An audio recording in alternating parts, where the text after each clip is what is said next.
first is for us to understand this entire concept of democracy. If you ask me, it's about three critical things. The first thing is sovereignty. That's the first. And the question to ask myself is that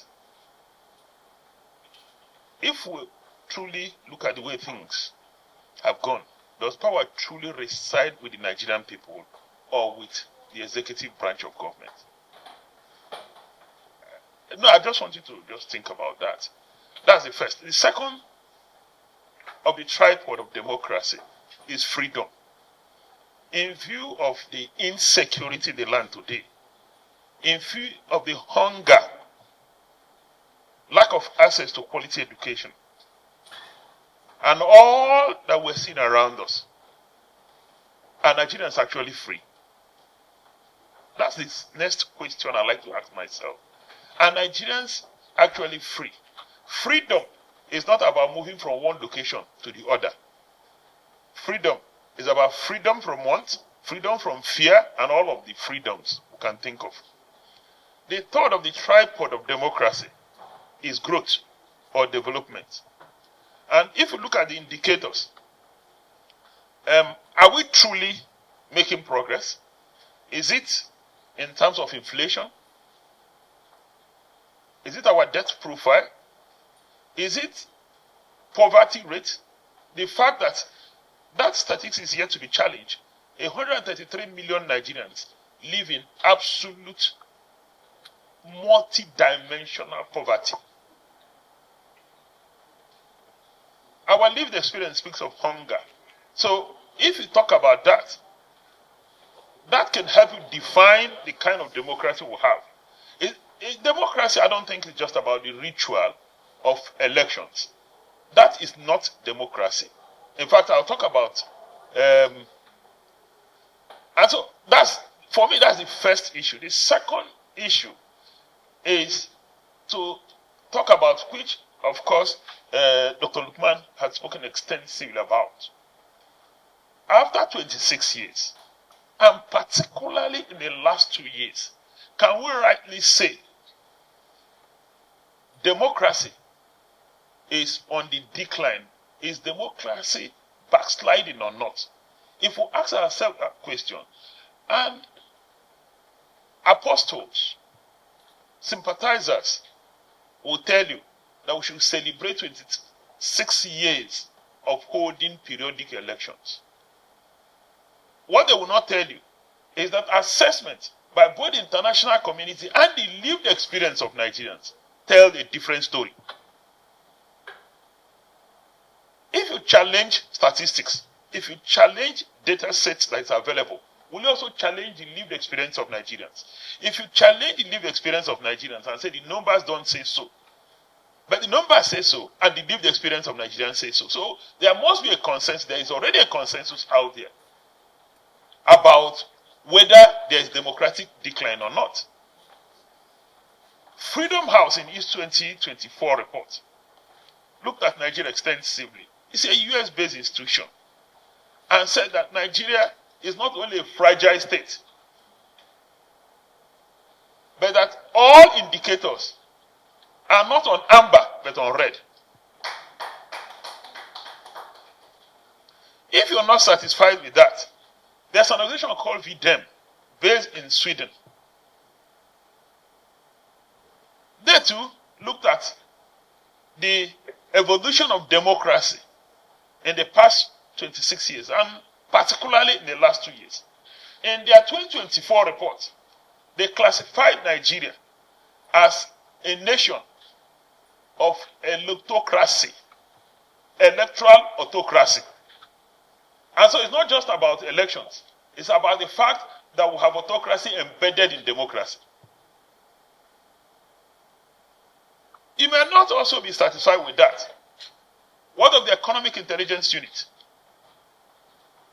Economic Intelligence Unit looked at democracy in Nigeria. Again, they also classified us as a fragile state. But if you look at all indicators, among democracies in the world, they rated us among the last quartile. And so, these are international organizations. But what of the lived experiences of Nigerians? Is it the poverty indicator? The rate of inflation? Nigerians don't have access to anything. Our National Assembly will know the status of our National Assembly. Bills are passed at light speed without debate. And there are several. I don't know how many executive bills that were sent to the National Assembly that were thoroughly debated and either rejected or passed by the Nigerian people, representative of Nigerian people. Checks and balances have totally collapsed, as you know, and critical decisions are made through voice votes. That's not our constitution. That's not our constitution. I don't know what other indicators. You know that the 2023 elections is the most judicially contested elections in Nigeria from 1999 to date.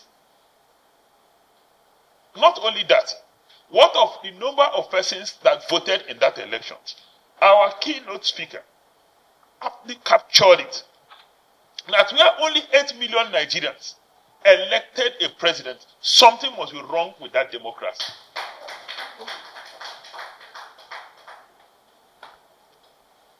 And so I don't think it's in dispute that we are under a democratic regime. However, democracy is not a gift. Nigerians must fight to protect this democracy. Nigerians must fight to ensure that this democracy that was earned with people's blood and sweat and tears will not end up working against the Nigerian people. Through your ballot that they got their seat there, and it is through your ballot that they cannot return or they can return, they are most likely going to be incentivized to defend your interest. So for me, that's the greatest challenge we face today. The fact that legitimacy is not derived from the ballot box. Until we address that, we will continue to hold talk shop. And today, the current National Assembly, if you follow the trend, the issue of reform of the electoral system or amendment of the Electoral Act is not a top priority. It may be on paper that in the legislative agenda it is captured, but it's no way their top priority. I can tell you what is their top priority. The reversal to the old national anthem was passed within hours. That is priority number one. It will be passed in hours.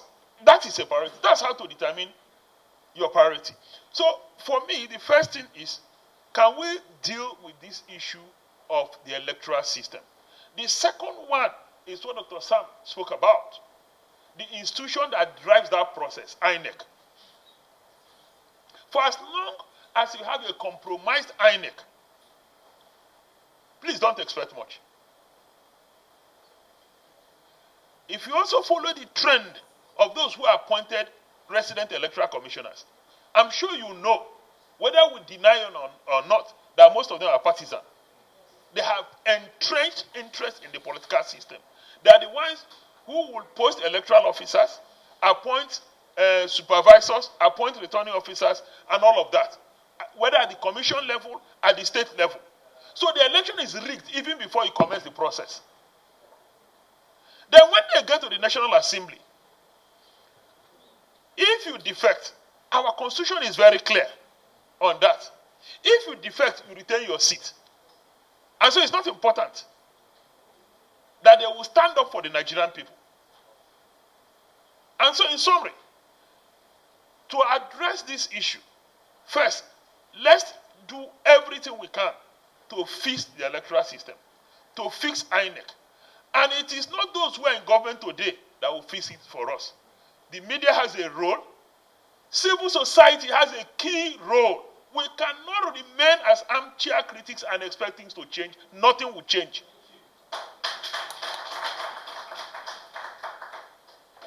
Thank you.